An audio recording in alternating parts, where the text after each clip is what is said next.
Le jeûne est dans la Bible d'un couvert à l'autre.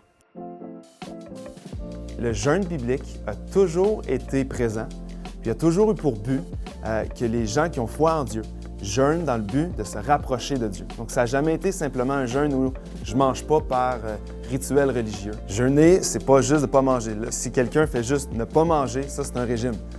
Mais le jeûne biblique, c'est que je vais m'abstenir de manger de la nourriture, mais dans un but de me rapprocher de Dieu. Il y a quelque chose dans le jeûne, c'est pas juste que je vais à l'église, parce qu'on peut aller à l'église par routine, je peux lire ma Bible des fois juste parce que j'ai un plan de lecture, mais il y a quelque chose de plus profond lorsque je vais dire, je vais m'abstenir de manger intentionnellement dans un but de me montrer à moi-même que mon appétit pour m'approcher de Dieu, pour plaire à Dieu, pour être dans sa présence, pour faire sa volonté, c'est encore plus grand que même mes appétits physiques, aussi primaires que manger. Il y a quelque chose de très, très, très puissant là-dedans, parce que lorsqu'on apprend à se dire non à notre chair, et dire oui aux choses de Dieu, mais on se positionne pour que Dieu puisse nous parler plus, nous changer plus, nous utiliser plus. Jeûner, ne serait-ce qu'un repas, peut être souffrant. Il y en a ici, qui n'ont aucune expérience de jeûne. Même l'idée de sauter un repas, ça fait peur. On se dit comment je vais survivre au lendemain. Il y a une souffrance physique là-dedans. La faim, c'est réel. Je ne crois pas que Dieu prend plaisir à nous voir souffrir, mais je crois que Dieu prend plaisir à voir notre cœur qui désire s'approcher de lui. Le jeûne et la prière vont ensemble. Puis si tu ne sais pas quoi prier, donc tu jeûnes puis tu dis « OK, maintenant je ne mange pas », qu'est-ce que je dis à Dieu? Commence par les choses les plus simples, les besoins dans ta vie les plus simples. Chacun d'entre nous, si tu marches avec Dieu, tu veux te rapprocher de lui, Dieu a des projets et des plans pour nous. Alors, une des premières choses que tu pourrais prier lorsque tu jeûnes, c'est de dire « Seigneur, tu vois où je suis dans cette saison de ma vie.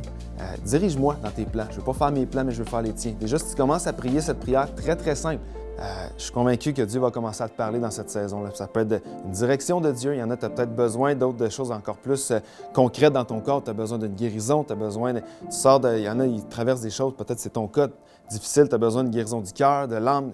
Mais là, je jeûne et juste commencer à dire, Seigneur, guéris mon cœur, guéris mes pensées, guéris ce qui est arrivé, guéris mon corps, tu vois la maladie, guéris, Seigneur.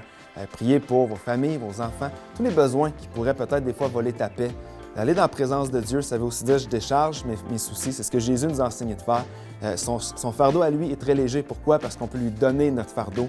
Et lui, en échange, il nous donne sa paix, sa direction, sa joie. Puis en commençant par ça, laisse tes lectures bibliques, laisse des fois juste dans ton cœur, l'Esprit peut te diriger à prier autre chose, d'enlever des choses dans ta vie qui peut-être ne l'honorent pas. Ce que Dieu cherche, c'est ton cœur. Dieu veut que tu sois vrai. Dieu veut que tu sois authentique. Moi, personnellement, je vais recharger mon âme par des moments de solitude. Par la nature de ce que je fais dans la vie, je suis avec des gens constamment, puis j'aime être avec les gens. Mais j'ai vraiment besoin des moments où je vais vraiment être seul. Puis j'ai pas besoin d'avoir 3 jours d'affilée où personne ne peut me contacter. Juste moi, très, très, très routinier, mais à chaque matin, je vais au gym, j'ai ma bulle, j'ai mes écouteurs, j'écoute des prêches, j'écoute de la louange, toujours. Lorsque j'arrive au bureau, je prends toujours 30 minutes au bureau. Je m'assois avec ma Bible, je n'ai pas de téléphone, je n'ai pas rien proche, il n'y a rien qui sonne. Puis c'est juste un moment très simple, mais où il n'y a personne qui me dérange. C'est ma Bible, c'est moi, c'est Dieu. Puis ces moments-là me rechargent énormément. Juste d'avoir des moments de solitude avec Dieu. C'est 30 minutes par jour. Moi, peut-être qu'il y en a qui prient 3 heures par jour, puis un jour, j'aspire à ça.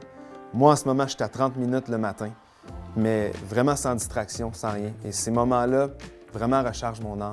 D'être au gym, d'être actif physiquement, pour certains, moi, ça marche beaucoup. Si je suis actif physiquement, avec la louange, en prière, avec les prêches, ça me recharge aussi. Dieu nous a créé corps, âme et esprit.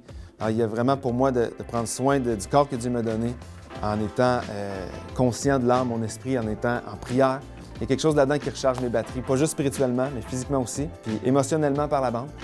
Mais ces moments-là, très simples, mais quotidiens, me font vraiment, vraiment beaucoup de bien.